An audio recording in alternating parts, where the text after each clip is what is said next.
பொறுப்புமிக்க ஆசிரியைக்கு, சிறந்த செயல்பாடு கொண்ட எம் ஆசிரியைக்கு, எதையும் திறம்பட செய்யும் எம் எள்ளி ஆசிரியை அவர்களை வாழ்த்த வருகிறார் எம் பள்ளியின் தலைமை ஆசிரியர். இந்த அரங்கத்தில் நடப்பது விந்தையாக இருந்தாலும் இங்கே இறைவன் மகிழ்ந்து கொண்டிருக்கின்றார். அன்பான மாணவ செல்வங்களே, நம்ம சல்யூட் அடித்தோம். சல்யூட்க்கு அர்த்தம் இருக்கா? ஒரு மரியாதை. டில்லி டீச்சர் பணி ஓய்வு பெறுவது அப்படின்றது இந்த வளாகமே ஸ்தம்பித்து போயிருக்கு அப்படின்றது எல்லாருக்கும் தெரியும். பேசக்கூடாது.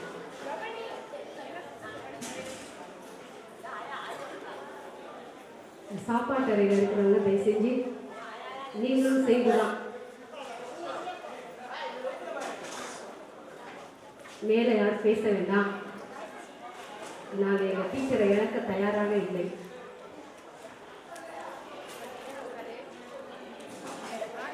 ஈன்ற பொழுதிலை தெரிந்துவக்கும் தாய் என்ற மகிழ்வோடு அமர்ந்திருக்கும் என் அன்பு அம்மாவை நான் முதலில் வாழ்த்துகிறேன். அவர்களை பற்றிய பண்புகளை இதுவரை சொல்லிவிட்டார்கள். நான் இனிமேலும் சொன்னால் நேரம் போதாது என்பதற்காக குறிப்பிட்டு ஒரு சிலவற்றை மட்டும் நான் கூறியே ஆக வேண்டும். ஏனென்றால் வந்திருப்பவர்கள் எல்லோருமே பெற்றோர்கள், உற்றார்கள், உறவினர்கள், இந்த பள்ளியோடு தொடர்புடையவர்கள், முன்னாள் தலைமை ஆசிரியர் பெருமக்கள். இத்தனை பெருமைக்கும் நான் தான் காரணம் என்ற பெருமையோடு அமர்ந்திருக்கும் அம்மா அவர்களும், இத்தனை நிர்வாக திறமைக்கும் நான் தான் காரணம் என்று உங்களுக்கு பின்னால் மறைவாக அமர்ந்திருக்கும் அருட் சகோதரி பீருட்டா அவர்களுக்கும் நான் எனது இதயம் கனிந்த நன்றியையும் வாழ்த்துதலையும் தெரிவித்துக் கொள்கின்றேன்.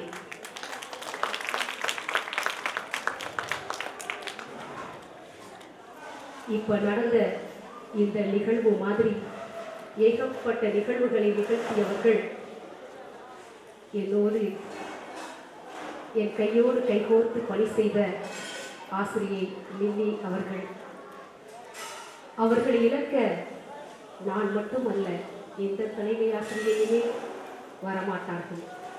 அருமையாக செம்பியும் கிருத்திஷியாவும் வாசிக்கும் பொழுது இவர்களின் பணி ஓய்விற்கு நாங்கள் கண்டனம் தெரிவிக்கின்றோம் என்று கூறினார்கள். இதுவரை எந்த பணி ஓய்விலும் நான் கேட்கப்படாத ஒரு வார்த்தை. முதல் இப்போதுதான் அவர்களுக்கு அடுத்த தலைமுறை எடுத்து செய்யும் முதல் நிகழ்வு. செல்வி சீரும் சிறப்புமாக அதை செய்து கொண்டிருக்கின்றார், சீர்வரிசையோடு. இதுவரை இப்படிப்பட்ட அனைத்து நிகழ்வுகளையும் எடுத்து செய்பவர்கள் என் ஆசிரியை லில்லி அவர்கள். அவர்கள் நடந்தால் அவர்கள் நகர வேண்டும். அப்படித்தான் இந்த பள்ளியில் அவர்கள் இத்தனை ஆண்டுகளாக பணி செய்திருக்கின்றார்கள். இங்கு அமர்ந்திருக்கும் அவர்களின் முன்னாள் தலைமை அருட் சகோதரிகளுக்கு அது தெரியும். நான் மட்டுமல்ல, இங்கு இருக்கும் அனைவருமே கண்ணீரில் நனைந்துதான் இந்த வாழ்த்துதலை தெரிவித்துக் கொண்டிருக்கின்றோம். ஆனாலும் இதுவரை சிறப்பாக செய்தவர்களுக்கு ஒருபடி சிறப்பாய் செய்ய வேண்டும் என்பதன் அடையாளம்தான் இந்த நிகழ்வு. ஒரே ஒரு நிகழ்வை மட்டும் நான் பதிவு செய்துவிட்டு சென்று விடுகின்றேன். அனைத்தையுமே சான்றிதழ் வழியாக கூறிவிட்டார்கள். இதுவரை நீங்களெல்லாம் பல பேர் டீச்சருடைய தங்கச்சியில் நிறையா பேர் டீச்சர்ஸாக தான் இருக்காங்க. அதனால் அவங்களுக்கு எல்லாமே அவங்கவுங்க ஸ்கூலை பற்றி தெரியும். இதை மாதிரி ஒரு தேங்க்ஸ் கிவிங் மாஸ் நடந்திருக்குமா அப்படின்னா உண்மையிலேயே நடந்திருக்காது அப்படின்னு தான் நான் நினைக்கிறேன். அதான் உண்மையே கூட. இந்த நன்றி திருப்பலியை நன்றியோடு நிகழ்த்தி கொண்டிருக்கின்றோம். எல்லாம் உள்ள இறைவனுக்கு நாங்கள் எல்லாம் நன்றி கூறிக்கொண்டே இருக்கின்றோம். ஒரே ஒரு நிகழ்வு அப்படின்னு நான் சொன்னேன் இல்லையா? இந்த ஸ்கூல் அப்படின்னு ஒன்று இருந்துச்சுன்னா அதில் ஒரு பல்வேறு நிகழ்வுகள் இருக்கும். அதுதான் அந்த ஸ்கூல். ஜெபம் அப்படின்னு ஒன்று இருக்குது கண்டிப்பாக. அதுக்கப்புறம் விழாக்கள், திறன்கள், போட்டிகள், இத்தனையிலையும் அவங்க உள்ளே இருப்பாங்க. ஒரு ஒரு நிகழ்வு அப்படின்னு சொல்கிறப்ப ஒரு தடவை எங்களை வந்து நம்ம பள்ளிப்பை பங்கில் வந்து பெரிய ஆளுநர் சோடிக்க சொல்லிட்டாங்க. நீங்கள் தான் உங்கள் ஸ்கூல் தான். ஏன்னா இந்த டீச்சரு பயங்கரமாக ஜோடனை செய்வாங்க. அவங்கள அடிச்சுக்க யாருமே முடியாது. எந்த போட்டிக்கு போனாலும் ஏற்கனவே காணிக்கையில் நீங்கள் பார்த்துருந்தீங்கன்னா தெரிவிக்கும். அதை சொல்லுவாங்க, வாசித்தாங்க. ஆண்டவருக்கு அர்ப்பணிக்கின்ற போது முதல் வகுப்பிலிருந்து முதல் நிலை பட்டதாரி வரை அவர்கள் முதல் தரத்திலேயே படித்தவர்கள். அந்த தரத்தை இன்னும் அவர்களால் விட்டு கொடுக்க முடிவதில்லை. அந்த சார்லாம் இவங்களோட படிக்கிற சார்லாம் உட்காந்துருக்காரு, தெரியும், அவங்களுக்குலாம் தெரியும். அவங்க பேர் வந்து இங்கே அம்மா கூட சொன்னாங்க. நான் வீட்டுக்கு போகிறப்ப லில்லியோட பேர் ஃபஸ்ட் ஸ்டாண்டர்ட்லேருந்து 8th ஸ்டாண்டர்ட் வரைக்கும் அவள் பேரே லாஸ்ட்டு இருக்கும் அப்படின்னு சொன்னாங்க. அதே தான் இன்னைக்கு வரைக்கும். ஆனால் இறைவன் கொடுத்த அருள். ஒரு ஸ்கூலில் என்னெல்லாம் நடக்கும்ன்றது உங்களுக்கு தெரியும். அத்தனையிலையும் அவங்க தான் சிறப்பாக இருப்பாங்க. எங்கள் பழைய கோயிலில் ஜோடிக்க சொன்னாங்க. அவங்களுடைய நிர்வாகத்தில் விட்டு ஒரே ஒன்றை மட்டும் சொல்கிறாங்க. எங்களெல்லாம் கூப்பிட்டாங்க. என்ன இப்படி திடீர்னு ஃபாதர் நம்மளை வந்து இப்படி சொல்கிறாரு, எவ்வளோ பேர் ஜோடனைக்காரங்க இந்த ஏரியாவில் பணத்தை கொடுத்தா செய்கிறதுக்கு அவ்வளோ பேர் இருக்காங்களே, நம்மளை போய் லேடிஸு ஒவ்வொருத்தரும் ஒவ்வொரு பங்கில் இருக்கோம், நம்மள்கிட்ட ஃபாதர் கொடுக்குறாரு டீச்சரையும் சொசைட்டி டீச்சர்கிட்டே நான் எல்லாமே எனக்கு வளர்ந்து இடது கரங்களாக இருந்து செயல்படுவார்கள் சொல்கிறேன்ப்பா. அப்போ டீச்சர் சொன்னாங்க, அது எப்படி சார் நீங்கள் ஒத்துக்கிட்டு வருவீங்க அப்படின்னு சொன்னாங்க. முதல்ல எனக்கு ஒன்றும் பிரச்சனை இல்லை. ஒருத்தி சோமர சொல்றடியில் இருக்கா, ஒருத்தி ஓஎஃப்டியில் இருக்கா, அவங்க வீட்டுக்கு எடுத்துக்க மாட்டாரா, எனக்கு ஒன்றும் பிரச்சனை இல்லை அப்படின்னு சொன்னாங்க. என்ன பிரச்சனை, நானும் எவ்வளவோ சொல்லி பார்த்து கேட்கலையே அப்படின்னு சொன்னேன். அதனால் சரி விடுங்க, நான் பார்த்துக்கிறேன் அப்படின்னு சொல்லிட்டு டீச்சர்ஸ்லாம் கூப்பிட்டாங்க.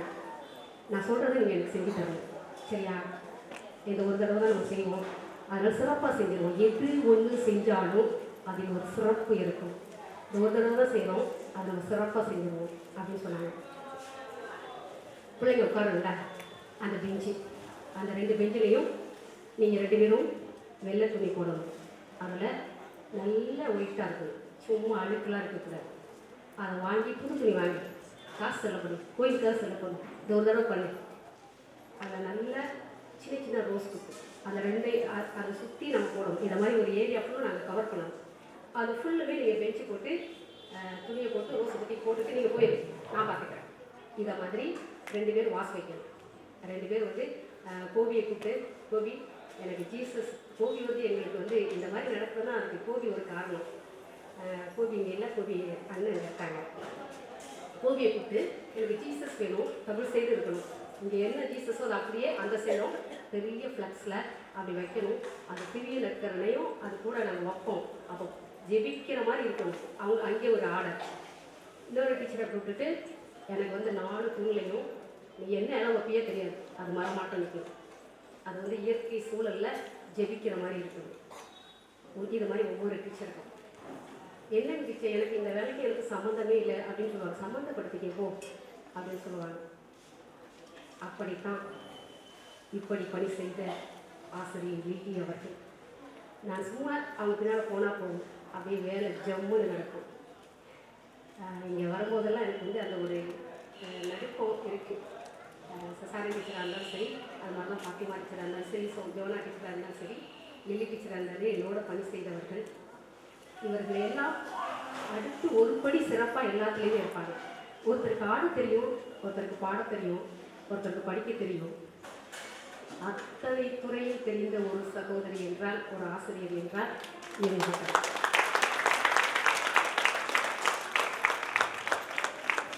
சமைக்க மட்டும் சரியாக தெரியாது. யூடியூப்பில் போய் சிஸ்டர் நான் சமைப்பது எப்படி கற்றுக்கிட்டு வரேன் சிஸ்டர் அப்படின்னா அம்மா சமைச்சு தருவாங்க. சாப்பிட்டுட்டு பள்ளிக்கூடத்துலேயே கிடையாது. பிரியாணி நல்லா செய்வாங்க. படித்து சமைப்பது எப்படி இல்லை, பிரியாணி எப்படி நீ இப்போ தான் சிஸ்டர் கற்றுக்கிட்டு இருக்கேன். காஃபி கூட ஒழுங்காக போட மாட்டேங்கிறா சிஸ்டர் அப்படின்னு அம்மா சொல்லுவாங்க. 12 மணி வரைக்கும் ஒரே ஒரு டான்ஸ் நாங்கள் இன்னைக்கு பண்ணணும்னா அதுக்கு 10,000 செலவு பண்ணுறதுக்கு கூட ரெடியாக இருப்பாங்க. அம்மாட்ட சொன்னால் வீட்டில் போய் அடி விழுவும். அதனால் கொஞ்சம் மறைவாகவே நான் வச்சுக்கிறது தான் நல்லது. அந்த அளவுக்கு காசையும் பணத்தையும் நேரத்தையும் முழுசாக பயன்படுத்தினாங்கன்னா அது வீட்டுக்கு இல்லை, அது இங்கே தான். அந்த ஒரு நன்றி உணர்வு மேலோங்கி இருக்கு. எனக்கு மட்டும் இல்லை, என்னுடைய ஆசிரியர் பெருமக்கள், பிள்ளைங்க, பெற்றோர், என்னுடைய நிறுவனம் எல்லாத்துக்குமே இவர்களை பற்றி நினைக்கின்ற போது பணத்தையும் நேரத்தையும் நிறுவனத்திற்காக தூக்கி விட்டவர்கள் குழந்தைகள். அதான் உண்மை. இந்த நன்றி உணர்வோடு நான் நிறைய சொல்லணும். உள்ளி விவரமாக எவ்வளோ அடிச்சுக்க முடியாது. ஜோசப் காலேஜ் வாத்தியர்லாம் இருப்பாங்க. ஜாக்லின் டீச்சரும் ஹெலன் மேடம் இங்கே தான் இருக்காங்க. ஜோசப் காலேஜ் வாத்தியார்கள்லாம் இருப்பாங்க. லிலி டீச்சரை கணக்கு போட சொல்லுங்கடா அப்படின்னு சொல்லுவாங்க. அவங்க போட்டுவிட்டு கணக்கு போடுவாங்க. போட்டு சார் நீங்கள் வந்து ஆன்சர் சொல்கிறீங்களான்னு கேட்பாங்க. அதெல்லாம் அதிர்ந்து போயிடுவோம். உண்மையிலே திறனறிவு தேர்வுன்னு வச்சோம். 12 மணி வரைக்கும் எந்தெந்த கொஸ்டின்ஸ் இருக்குன்னு நெட்டில் போய் பார்ப்பாங்க. அவங்க அம்மா சொல்லுவாங்க, சிஸ்டர் பள்ளிக்கூடத்தில் மட்டும் வேலை செய்ய சொல்லி வச்சுட்டா 12 மணி வரைக்கும் இந்த திறனறிவு தேர்வுன்னு அதே போட்டு பார்க்கலாம் சிஸ்டர். கணக்கை 1,01,00,000 1,50,000 வாங்கினாங்க. அப்போ கூட நாங்கள் அந்த ரிசல்ட்டை பார்க்க வரமாட்டேன்ட்டாங்க. 15 பிள்ளைங்க உங்களை எதிர்பார்த்தாங்க. ஒரு பிள்ளைக்கு 6,000 வருஷத்துக்கு, ஒரு பிள்ளைக்கு 24,000 அது மாதிரி வருது. 15 பிள்ளைங்க எதிர்பார்த்தாங்க. 6 பிள்ளைங்க தான் வந்துச்சு. நாங்கள் ரிசல்ட்டை பார்த்துட்டு ஓடினேன். நெட்டில் ரிசல்ட்டை விட்டுட்டு டீச்சர் வாங்க டீச்சர் பார்க்கலாம் அப்படின்னு நான் சொல்கிறேன். சசார் டீச்சர்டையும் போய் சொல்கிறேன். சசார் டீச்சரும் அப்படி தான், இவங்கள மாதிரி தான். அப்போ போய் சொல்கிறேன். மூஞ்ச உருன்னு வச்சுட்ருக்காங்க. டீச்சர் ஒரு பிள்ளைக்கு 24,000 டீச்சர், 6 பிள்ளை டீச்சர், வாங்க டீச்சர் அப்படின்னு கூப்பிட்றேன். நீங்கள் போய் பாருங்க சிஸ்டர் அப்படின்னு சொன்னாங்க.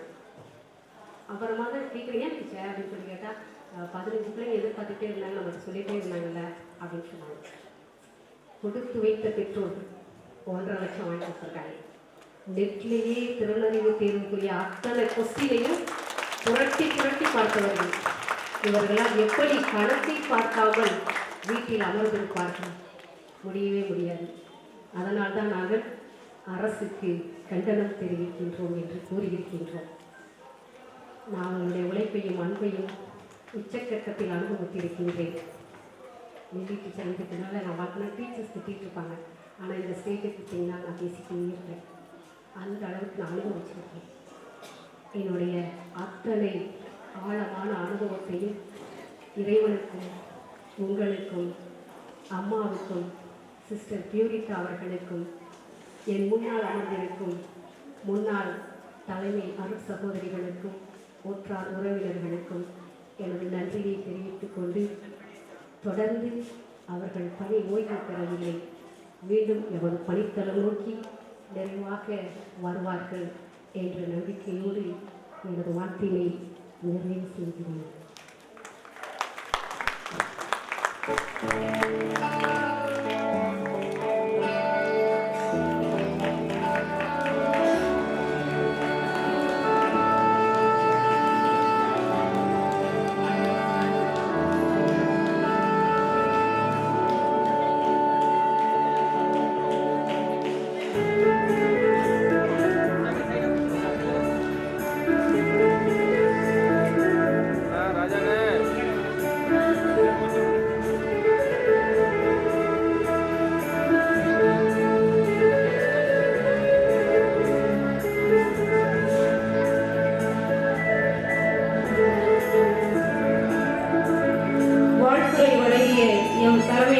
அவர்களுக்கு எங்களது மனமார்ந்த நன்றி. அடுத்தபடியாக வாழ்த்துரை வழங்க வருகிறார் எம் பள்ளியின் ஆசிரியை செசாரின் இமாக்குலேட்.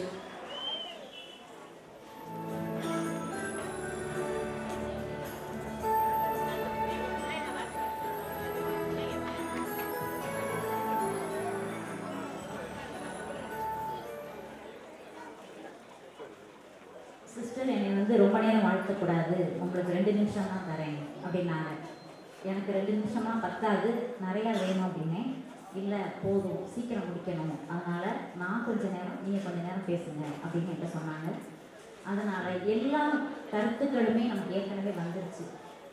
அதனால் விட்டு போன சில கருத்துக்களை மட்டும் நான் உங்களோட பகிர்ந்து கொள்ள விரும்புகிறேன். நம்ம டீச்சருடைய பூர்வீகம் திருச்சியின் புண்ணிய பூமியான சின்ன ரோமாபுரி என்று அழைக்கப்படும் பழைய கோவில் பங்கின் பழைய கோவில் தெருவில் பிறந்த பக்தியுள்ள பெற்றோருக்கு பிறந்ததனால்தான் இவங்க சின்ன வயசுலேருந்தே இறைப்பற்றுள்ளவராக இருந்தாங்க. இப்பையும் இறைப்பற்றுள்ளவராக தான் இருக்கிறாங்க. தினம் தவறாமல் பூசைக்கு போயிடுவாங்க. ஒரு நாள் கூட தவற மாட்டாங்க, பூசைக்கு போகாமல் இருக்கவே மாட்டாங்க. எல்கேஜிலேருந்து 8ஆம் கிளாஸ் வரைக்கும் நம்ம ஸ்கூலில் படித்தவங்க.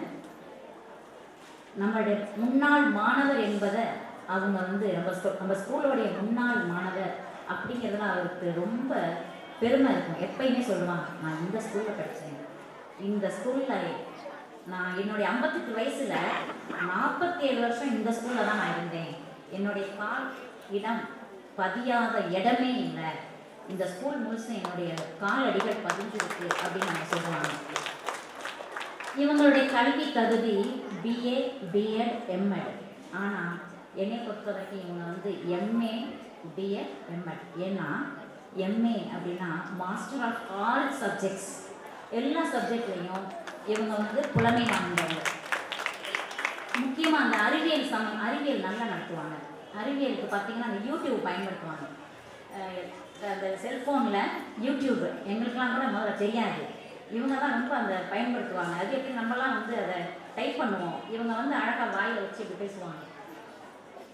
காண்டாமிருகத்தோடைய இளமை பருவத்தை பற்றி சொல்லு அப்படின்னுவாங்க. எங்களுக்குலாம் அது ஆச்சரியமாக இருக்கும், எப்படி இவங்க இப்படி சொல்கிறாங்க அப்படின்ட்டு. இது மாதிரி எல்லா விஷயத்தையுமே யூடியூப்பில் பார்த்து அவங்களுக்கு நிறைய நாலேஜ் அவங்களுக்கு. இந்த யூடியூப்பை பயன்படுத்துறதுனால இவங்களுக்கு அரசியல் செய்திகள், சமூக சிந்தனை உடைய செய்திகள், மருத்துவ செய்திகள், பாடம் சம்பந்தப்பட்ட செய்திகள், அன்றாட நிகழ்வுகள் என எல்லாத்தையும் ஃபிங்கர் டிப்ஸில் வச்சுருப்பாங்க. எந்த நியூஸ் கேட்டாலும் அவங்க கரெக்டாக சொல்லுவாங்க. அந்த அளவுக்கு உலக விஷயம் அவ்வளவும் தெரியும். எங்களுக்கு இந்த சிஆர்சி மீட்டிங் நடக்கும். அந்த சிஆர்சி மீட்டிங்கில் பார்த்தீங்கன்னா இவங்க இருந்தால் தான் கலகலப்பாக இருக்கும். அவ்வளோ சந்தோஷம். எல்லாத்துலேயும் முன்னாடி நிற்பாங்க. அந்த பிஆர்டி இருந்தால் கூட அந்த பிஆர்டிக்கு வேலை தர மாட்டாங்க. இவங்க தான் போய் ரிசோர்ஸ் பர்சன் மாதிரி இவங்க தான் எல்லாத்துலேயுமே முன்னாடி நின்று செய்வாங்க. ஒவ்வொரு வருஷமும் எங்கள் ஸ்கூலில் ஆண்டு ஆய்வு நடக்கும், இன்ஸ்பெக்ஷன். அப்போ ஒவ்வொரு வருஷமும் ஒரு கண்காட்சி நடத்துவாங்க. ஒரு வருஷம் அறிவியல், ஒரு வருஷம் சமூகவியல், இது மாதிரி நடத்துவாங்க. அதில் பார்த்திங்கன்னா புதுமையான கருத்துக்கள் தான் இருக்கும். இந்த வருஷம் எங்கள் ஸ்கூலில் தமிழ், ஆங்கிலம், கணக்கு 3மே இருந்துச்சு. ஒவ்வொருத்தட்டையும் 3 குரூப்பையும் பிரித்து விட்டாங்க. 6 பேர், ஒரு குரூப்பில் 6 பேர்னு சொல்லி 3 குரூப்பாக பிரித்து விட்டாங்க. ஒவ்வொரு குரூப்புக்கும் ஒரு தலைவரை போட்டாங்க. நீங்கள் என்ன செய்வீங்களோ தெரியாது, யூடியூப்பை பார்த்து கணக்கு சம்மந்தப்பட்ட என்னென்ன இருக்கோ அதெல்லாம் நீங்கள் செய்யுங்க. தமிழ் சம்மந்தப்பட்ட என்னென்ன இருக்கோ அதெல்லாம் நீங்கள் செய்யுங்க. ஆங்கிலம் சம்மந்தப்பட்ட என்னென்ன இருக்கோ அவங்க ஆங்கிலத்தை அவங்க எடுத்துக்கிட்டாங்க. ஆங்கிலம் சம்மந்தப்பட்ட என்ன இருக்கோன்னு சொல்லி எல்லாத்தையும் எடுத்துக்கிட்டு அவங்க ரொம்ப அழகாக செய்வாங்க. எல்லாத்துக்கும் முதல்ல ஒரு பிளான் போடுவாங்க, ஒரு ஸ்கெட்சு போடுவாங்க. அது இப்படி தான் செய்யணும், இப்படி தான் செய்யணும் அப்படின்னு சொல்லி ஒரு பிளான் போடுவாங்க. இது மாதிரி அவங்க சாதாரணமாக எல்லா ஸ்கூல்லையும் ஏதாவது ஒரு கண்காட்சி தான் இருக்கும். ஆனால் நம்ம ஸ்கூலில் தான் பார்த்தீங்கன்னா எப்பயுமே கண்காட்சி. அது மட்டும் இல்லாமல் பார்த்தீங்கன்னா போன வருஷம் விவிலிய கண்காட்சியில் அதுலேயும் ரொம்ப அழகாக செஞ்சுருந்தாங்க. விவிலிய கண்காட்சியெல்லாம் பார்த்தீங்கன்னா பழைய ஏற்பாடு தனியாக பிரிச்சுட்டாங்க, புதிய ஏற்பாடு தனியாக பிரிச்சுட்டாங்க. பழைய ஏற்பாட்டுக்கு கொஞ்சம் டீச்சர்ஸை போட்டாங்க, புதிய ஏற்பாட்டுக்கு கொஞ்சம் டீச்சர்ஸை போட்டாங்க. போட்டு ரொம்ப அழகாக அப்படியே பிரித்து எல்லாத்துக்கும் கொடுத்துட்டாங்க. ஆனால் ஓவரால் வேலை இவங்க தான் செய்வாங்க. ஏன்னா இவங்க தான் ஒருத்தருக்கும் பிரித்து கொடுக்கறதுனால எங்கள்கிட்ட கொடுத்து அதை தான் செட் பண்ணுறது தான் எங்களுடைய வேலை. ரொம்ப அழகாக செஞ்சு அதை எல்லாருமே பாராட்டினாங்க. அதில் முக்கியமாக அந்த விவிலியத்தில் வர அந்த உவமைகளில் வர பொருட்கள் இருக்கும் பாருங்கள், கடுகு, மிளகு, ஜீரகம், இந்த மாதிரி அந்த பொருட்களெல்லாம் ஒரு டீச்சர் வந்து ரொம்ப அழகாக சேர்த்து வச்சுருந்தாங்க. எப்படி தான் அவங்க கேதர் பண்ணாங்களோ தெரியாது, ரொம்ப அழகாக இருந்துச்சு. அதே மாதிரி நம்ம சரக லெவலில் நடைபெற கண்காட்சியிலையும் பார்த்தீங்கன்னா நம்ம டீச்சருடைய முத்திரை இருக்கும். எல்லாத்துலேயும் ப்ரைஸ் வாங்கணும், ஃபஸ்ட்டு ப்ரைஸ் வாங்கணும், அதாவது அவார்டாவது வாங்கணும் அப்படின்னு அவங்க ஆசைப்படுவாங்க. அதுக்கு இவங்கதான் முக்கியமான காரணமாக இருப்பாங்க. ஒவ்வொரு வருஷமும் ஆண்டு விழாவில் இவங்களுடைய ட்ரேட்மார்க் என்ன அப்படின்னு சொன்னால் தேசிய ஒருமைப்பாட்டு பாடல். அந்த தேசிய ஒருமைப்பாட்டை வருஷம் மறந்துடுவாங்க. அவங்களே சொல்கிறாங்க 25 இது வரைக்கும் அவங்க 25 தேசிய ஒருமைப்பாடு அதுக்காக நடனம் போட்டிருக்காங்க. இந்த வருஷம் 25வது நடனத்தையும் அவங்க முடிச்சுட்டாங்க. மோஸ்ட்லி அதானப்பா வெளி 25 முடிஞ்சிருச்சு. 25 தடவை இவங்களுடைய சர்வீஸில் 25 நடனம் தேசிய ஒருமைப்பாடு அதுக்காக அவங்க ரொம்ப செலவு பண்ணுவாங்க, ரொம்ப டைம் ஸ்பெண்ட் பண்ணுவாங்க. அவங்களுக்கு என்னன்னா அவங்க செஞ்சாதான் அவங்களுக்கு பிடிக்கும்.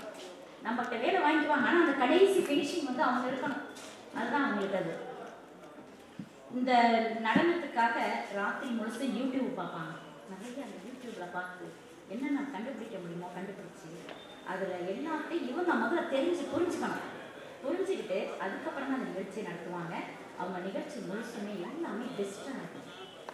இதுக்காக அவங்க ஆயிரக்கணக்கில் செலவு பண்ணுவாங்க. பணத்தை வந்து அவங்க வந்து யார்ட்டையும் வாங்க மாட்டாங்க, அவங்களே செலவு பண்ணுவாங்க.